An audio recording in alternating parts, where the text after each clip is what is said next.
Yo, how's everybody doing today? It's your boy Airboy, and I'm back with another FanBoyAaron review, and this time I got something special. I have the Transformers Dark of the Moon Mech Tech Takara AirRaid. Now, as always, before we take a look at the figure himself, we'll take a look at his packaging. Well, it's not really a box, so yeah, packaging. Here we have AirRaid. Very nice image of his face there. He is an Autobot, as you can plainly see. Transformers, Dark of the Moon, Mech Tech, Takara. Just bring it around. Here's his technical data. He has the strength of a 5, intelligence of a 7, speed of a 9, endurance of a 7, rank of a 5, courage of a 10, fire blast of an 8, and skill of a 7. So yeah, he's a pretty well-balanced Autobot for the most part. Nothing on this side. Underneath, stuff I can't read. Sad Pac-Man for some reason. Alright, here to the back. You got some product shots. Jet mode, robot mode. Blaster converts into shot cannon. Not as impressive as it sounds.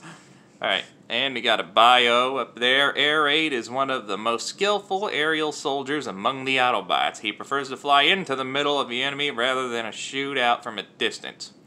His technique for firefighting breaks enemy lines and finds a way for victory. Or it finds a way out for victory. Look out for Transformers Prime. That came out a long time ago. Alright, that's it for the box. Moving along, here we have the figure, AirRaid in his jet mode. I believe this is an F-35, I think? I don't know for certain. I don't know jets. I just heard someone say that when I posted Twitters of it on Discord, so I could be wrong. Now, this particular design was used for another figure made here in America called Breakaway, and they reused it for this Dark of the Moon figure. Breakaway was a Revenge of the Fallen figure, and they reused it and retooled it a little bit for this figure from Dark of the Moon. Now, this figure is a Japanese exclusive, to my knowledge, meaning you can only buy them in Japan. Yeah, it was not cheap. But we'll get to that when we get to that. Now, the design is based off Breakaway, but I believe the color scheme is based off of his appearance in the tie-in Dark of the Moon video game. I don't remember for certain. I could be right, could be wrong. Anyway, as you can see, he has a pearlish, silvery gray, almost bordering on whitish gray color. I don't know what you'd call that color, but the little touches of red to help break it up really make it stand out. As you can see, he's got Autobot symbols on either wing and one right here, which will be a part of his chest. He's got a nice purple cockpit. You can see his head in there, so kind of visible head syndrome, but not really. Underneath, you got his robot mode legs. That's really the only robot kibble sticking out on him. It's a fairly clean jet mode. The thruster done like a gunmetalish gray plastic. He does have a landing gear which can flip out. And he has rolling wheels on both the landing gear and on his legs here, so you can kind of roll if you need them to. Now, for some size comparisons, here he is with another Dark of the Moon figure, the Dark of the Moon Skyhammer. Now, I would review this guy, however, I don't have his original gun, so I might not. For those of you who actually watch my videos, let me know in the comment section below if I should review this guy despite the fact I don't have his OG gun. Anyway, here he is, just for a recent comparison, here he is with the Siege War for Cybertron Blue Streak.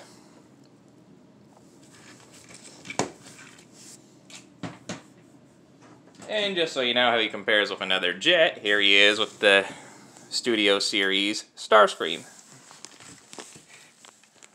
As you can see, he's a bit smaller than Starscream. Now, aside from the figure, you also get this collector's card. I never cared for collector's cards, but I will say it does look pretty neat. I do like that design. And you got all this info on the back written in Japanese. I assume this is the same technical data we saw on the side. But I don't know Japanese, so I don't know what all this says. So if you can translate that for me, go right ahead. Aside from this, you also get this clear piece, which kind of adds to the card. I don't know what that's meant for. I don't care. I mean, it's a decent looking card, but this doesn't really interest me. Aside from that, he also comes with his mech tech weapon. It is a remold of the same mech tech weapon that came with Top Spin that came out around the same time. And you just pull here to flip these down and form the bigger weapon.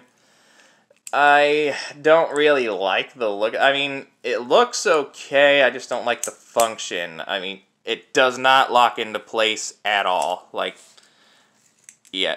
If you want it to stay as a shot cannon, guess what? You're going to have to hold it or glue it, because there's no locking mechanism for it, unfortunately.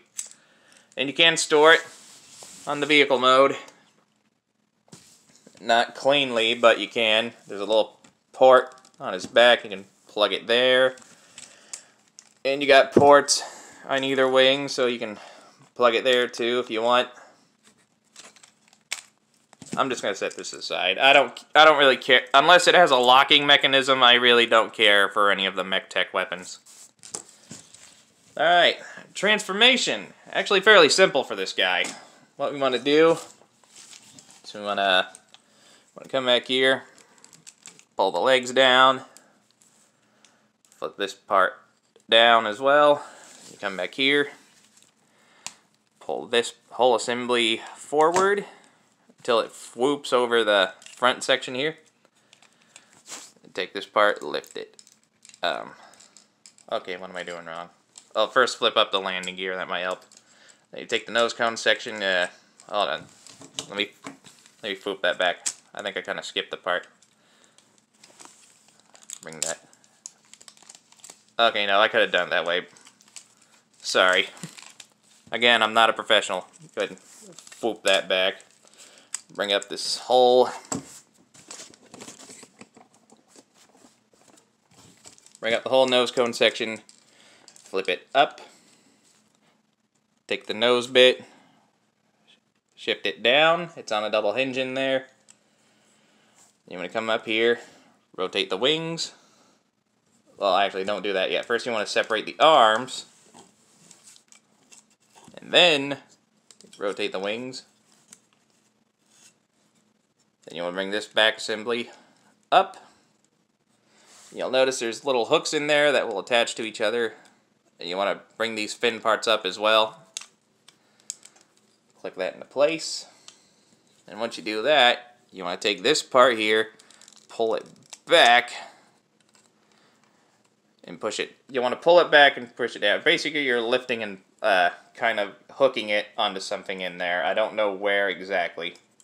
But it locks it in, so it's secure. You want to come to his legs, flip the feet down, flip out the heel. Same thing on the other side. You want to take the bottom part of his leg, shift it forward. Give him a little bend at the knee. Stand him up. Put his arms down. You want to come up here to the cockpit, open it up. And it's on a double hinge, so you want to bring it up, fold it in, revealing his head. And there we have AirRaid in the robot mode. And I like how this guy looks. I do think it is a very decent robot mode design. I mean, it's not perfect, but overall, I do like how this guy turned out. And if only so I don't have to have it on the screen for too long, I'll go ahead and show off the mech tech weapon. There is one port on this right arm here.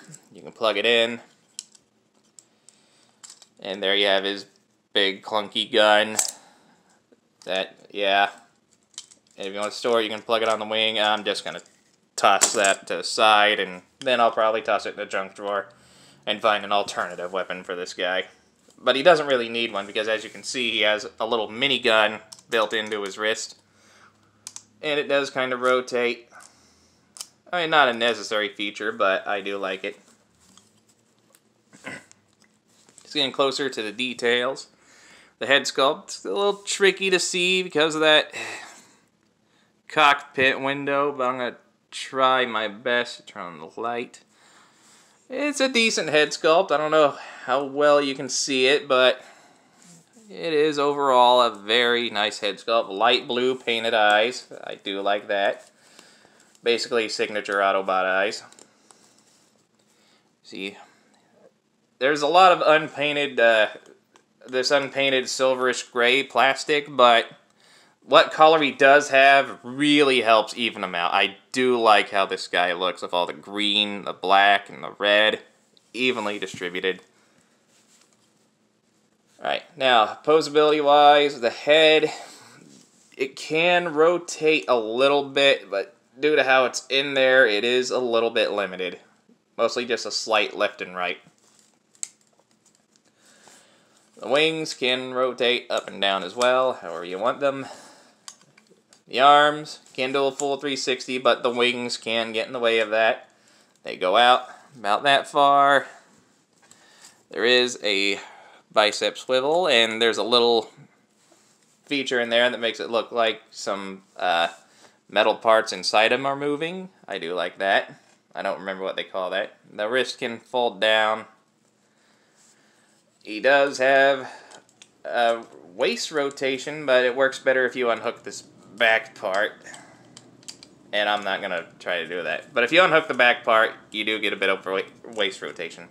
The hips are on a ball joint, so he can kick about that high, kick back about that far. Can't really do the splits. There is a little bit of rotation at the thigh. You have a less than 90-degree bend at the knee. This part here can also fold in and out. And you got a very nice ankle tilt, way more than you need actually, considering how far his legs can move. So yeah, he's not the most posable figure, but what you have is serviceable. And let me move him so you can see the back. You can see all his wings and stuff just hang out there. A little thruster. Again, it's not a perfect design, but I do like what they did with it here with this AirRaid. They did release a American AirRaid, kind of a green gladiatorial warrior kind of thing, I think. We're not going to talk about this one. This one's the only one for me. Alright, now, bring down the camera. Let's get on with some comparisons.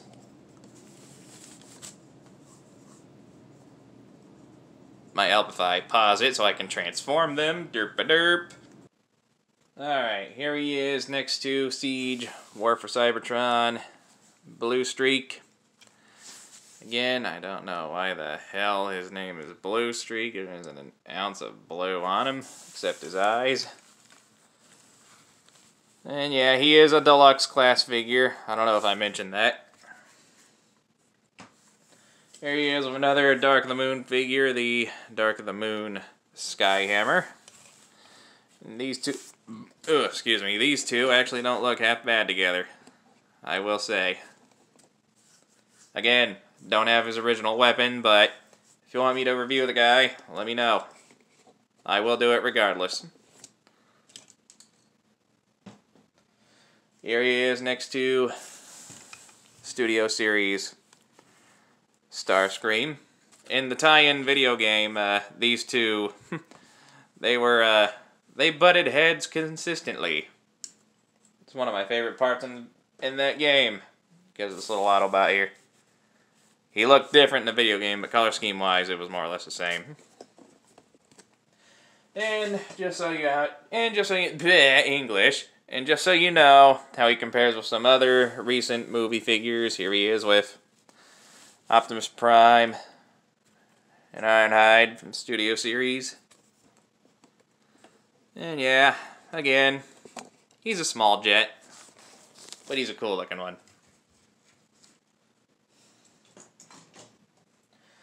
Now, we're about done here. As he stands, he is approximately 4.5 inches from foot to head, but if we measure from where he stands to the tip of his fins here, he's about 6 inches even.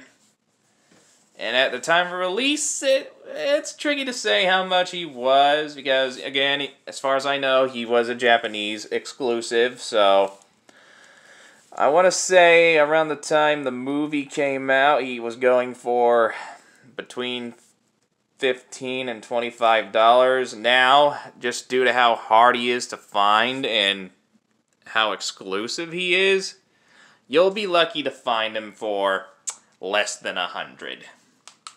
Now, would I recommend picking this guy up, and do I think he's worth that price? Well, it's kind of a mixed bag. I mean, if you want a really good-looking movie figure that stands out from every movie figure you have, I would say yes, because this guy does... I mean, he fits in well with the others, but in a way he also stands out just due to how he looks.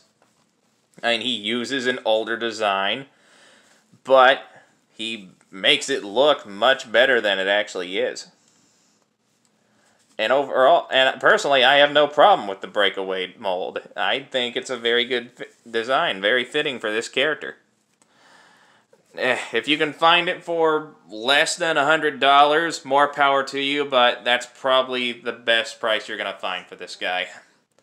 Anyway, this has been the Dark of the Moon Deluxe Class Takara AirRaid. Now, if you liked this review, be sure to hit that like button, leave a nice comment, enjoy the rest of your day. And, I don't know what I'm going to review next. I never really planned anything after this guy. I'm sure I'll figure it out eventually. Personally, I wouldn't mind seeing a more, professional review of this guy. Seriously, professional reviewers, Canadian reviewer, Javi the Hong, Go. If any of you would be interested in borrowing, let me say that again, borrowing this guy long enough to make a more high-quality review, feel free to contact me. I will happily let you borrow it long enough to make a review. I do want that back if that happens. If you borrow it for a review, I want it back. This sucker was not easy to find. Well, yeah, this has been AirRaid. Later, boys and gals. Worst intro ever. Bye!